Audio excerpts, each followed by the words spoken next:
ഞങ്ങളുടെ ബസ്സുകളൊന്നും ആരും ഞങ്ങളുടെ പരിപാടി തടഞ്ഞിട്ടില്ല. ഞങ്ങൾ ചിറയിൻകീഴിൽ നിന്ന് ഞങ്ങളുടെ പ്രവർത്തകർ ആരംഭിച്ച ബസ് കോരാണി വന്ന് നിന്നു. മഹിളാ കോൺഗ്രസിൻ്റെ പ്രവർത്തകർ അവരുടെ പരിപാടിക്ക് വേണ്ടി ആ ബസ്സിൽ യാത്ര ചെയ്തതിനകത്ത് പെരുമാറ്റച്ചട്ടം ഇല്ല. ഇപ്പോൾ ഈ ഒരു യാത്രയിൽ തെരഞ്ഞെടുപ്പ് കമ്മീഷൻ അടിയന്തര റിപ്പോർട്ട് തേടിയിട്ടുണ്ട് കളക്ടറിനോട്. അങ്ങനെ ഒരു ഇത് വന്നിട്ടില്ല ബ്രദർ. നിയമസഭാ തെരഞ്ഞെടുപ്പിന്റെ പരസ്യപ്രചാരണം അവസാനിക്കാൻ ഇനി ദിവസങ്ങൾ മാത്രമാണ് ബാക്കിയുള്ളത്. കനത്ത ചൂടാണ്. പക്ഷേ ചൂടിനെ പോലും അവഗണിച്ച് സ്ഥാനാർത്ഥികൾ തങ്ങളുടെ പ്രചരണം തുടരുകയാണ്. ഞാനുള്ളത് രമ്യ ഹരിദാസിനൊപ്പമാണ്. ചിറയൻകീഴിലെ UDF സ്ഥാനാർത്ഥി രമ്യ ഹരിദാസിനൊപ്പമാണ് ഞാനുള്ളത്. ചിറക്കൽ ഭാഗത്താണ് ഇപ്പോൾ രമ്യ ഹരിദാസിന്റെ ഈ ഒരു പര്യടനം അത് പുരോഗമിക്കുന്നത് എന്നുള്ളതാണ്. ഇവിടെ ഓരോ വോട്ടർമാരെയും ഈ വാഹനത്തിലിരുന്ന് അഭിവാദ്യം ചെയ്തുകൊണ്ട് തന്റെ വോട്ട് ഉറപ്പിക്കുകയാണ് രമ്യ ഹരിദാസ് എന്നുള്ളത്.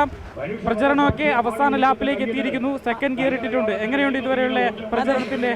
ഈ സർക്കാരിന്റെ കൗണ്ട് ഡൗൺ ആരംഭിച്ചു കഴിഞ്ഞ് ഇനി 10 ദിവസം മാത്രമേ ഉള്ളൂ.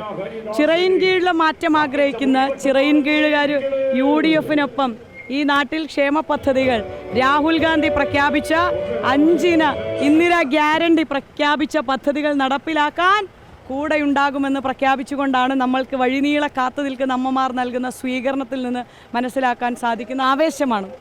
ഈ കഴിഞ്ഞ ദിവസം ഇന്നലെ നമ്മുടെ ഈ 5 ഗ്യാരണ്ടിയിൽ ഒന്നായിട്ടുള്ള വനിതകൾക്കുള്ള സൗജന്യ യാത്ര അത് ട്രയൽ റൺ പോലെ നടത്തുകയും പക്ഷേ അത് പിന്നീട് ഇലക്ഷൻ ഉദ്യോഗസ്ഥർ അവിടേക്ക് എത്തി അത് തടയുകയും ചെയ്തിരുന്നു. ഇന്നലെ നമ്മുടെ കാലത്ത് അമ്മമാർക്ക് വനിതകൾക്കായിട്ട് രാഹുൽ ഗാന്ധി പ്രഖ്യാപിച്ച് മെയ് 4-ാം തീയതിക്ക് ശേഷം UDF അധികാരത്തിൽ വരുമ്പോൾ നടപ്പിലാക്കാൻ പോകുന്ന 5 ഗ്യാരണ്ടിയിലെ പ്രധാനപ്പെട്ട പദ്ധതി അമ്മമാർക്ക്, വനിതകൾക്ക്, സഹോദരിമാർക്ക്, ടെക്സ്റ്റൈൽ ഷോപ്പിൽ ജോലിക്ക് പോകുന്ന അമ്മമാർക്ക്, ഉമ്മമാർക്ക്, ആ കൂലിയിൽ നിന്ന് ബസ്സിന്റെ കൂലി കൊടുത്ത് പോകേണ്ടി വരുന്ന അമ്മമാർക്ക്, സഹോദരിമാർക്ക് UDF കൊടുക്കുന്ന വാക്കാണ് മെയ് 4-ാം തീയതി കഴിയുമ്പോൾ KSRTCകളിൽ അവർക്ക് ബസ്സിന്റെ കൂലി കൊടുക്കാതെ യാത്ര ചെയ്യാനുള്ള സൗകര്യം. ഇന്നലെ പ്രചരണാർത്ഥം ചിറയിൻകീഴിൽ നിന്ന് കോരാണി വരെ മഹിളാ കോൺഗ്രസിൻ്റെ പ്രവർത്തകർ ഒരു യാത്ര സംഘടിപ്പിച്ചു. ആ യാത്ര അവസാനിച്ച് ഒക്കെ കഴിയുമ്പോൾ അവിടുത്തെ പ്രദേശത്ത് പര്യടനമൊക്കെ കഴിഞ്ഞ് ഞങ്ങളെല്ലാം ഭവന സന്ദർശനത്തിന് പോയ ശേഷം അവിടെ ആരോ വന്ന് പരിശോധിച്ചു, ഞങ്ങളുടെ ബസ് തടഞ്ഞു എന്നൊക്കെ പറഞ്ഞ് റിപ്പോർട്ടർ ചാനലിൽ ഒരു റിപ്പോർട്ട് കണ്ടു. ഒരു കാര്യം റിപ്പോർട്ടർ ചാനലിലൂടെ പ്രേക്ഷകരോട് പറയാൻ ആഗ്രഹിക്കുക, ഞങ്ങളുടെ ബസ്സുകളൊന്നും ആരും ഞങ്ങളുടെ പരിപാടി തടഞ്ഞിട്ടില്ല. ഞങ്ങൾ ചിറയിൻകീഴിൽ നിന്ന് ഞങ്ങളുടെ പ്രവർത്തകർ ആരംഭിച്ച ബസ് കോരാണി വന്ന് നിന്നു. ഒരു കാര്യം ഉറപ്പിച്ച് പറയാൻ ആഗ്രഹിക്കുകയാണ്, ആ ഇന്ദിരാ ഗ്യാരണ്ടി ചിറയിൻകീഴിലെയും കേരളത്തിലെയും ജനങ്ങൾ ഏറ്റെടുത്ത് കഴിഞ്ഞു എന്നുള്ളതാണ് ഇന്നലെ ഉണ്ടാക്കിയ വാർത്തയിൽ നിന്ന് മനസ്സിലായത്. അപ്പോൾ ഒരു കാര്യം ഉറപ്പിച്ച് പറയാൻ ആഗ്രഹിക്കുകയാണ്, ഞങ്ങൾ തുടങ്ങിയത് ചിറയിൻകീഴിൽ നിന്നായിരുന്നു. പുളിമോട് ജംഗ്ഷനിൽ നിന്ന് നമ്മളത് ആരംഭിച്ച് ആ യാത്ര സമാപിക്കുന്ന സ്ഥലം വരെ ആ ബസ്സിൽ യാത്ര ചെയ്തു. അതിൽ മഹിളാ കോൺഗ്രസിൻ്റെ പ്രവർത്തകർ ഉണ്ടായിരുന്നു. ആ പ്രവർത്തകർ നടപ്പിലാക്കിയ ആ ഒരു പ്രചരണ പരിപാടി ആവേശത്തോടു കൂടി ജനങ്ങൾ ഏറ്റെടുത്തു. ആ പരിപാടിയൊക്കെ കഴിഞ്ഞു പോയതിന് ശേഷമാണ് ഇങ്ങനെ ഒരു വാർത്ത വന്നത്. LDF പ്രവർത്തകർ പറയുന്നത് പെരുമാറ്റച്ചട്ടത്തിൻ്റെ ലംഘനമാണ്, ഇത്തരത്തിൽ വോട്ടർമാരെ സ്വാധീനിക്കാനുള്ളൊരു ശ്രമമായിരുന്നു എന്നുള്ളതൊക്കെയാണ് അവരുടെ ആരോപണം. അവരുടെ പരാതിയിലാണ് ഇലക്ഷൻ കമ്മീഷൻ പരിശോധന നടത്തിയത്. ഞങ്ങൾ പറയുന്നത് രാഹുൽ ഗാന്ധി പ്രഖ്യാപിച്ച 5 കർമ്മ പദ്ധതി ഇന്ദിരാ ഗ്യാരണ്ടികളാണ്. 5 ഗ്യാരണ്ടികളാണ്.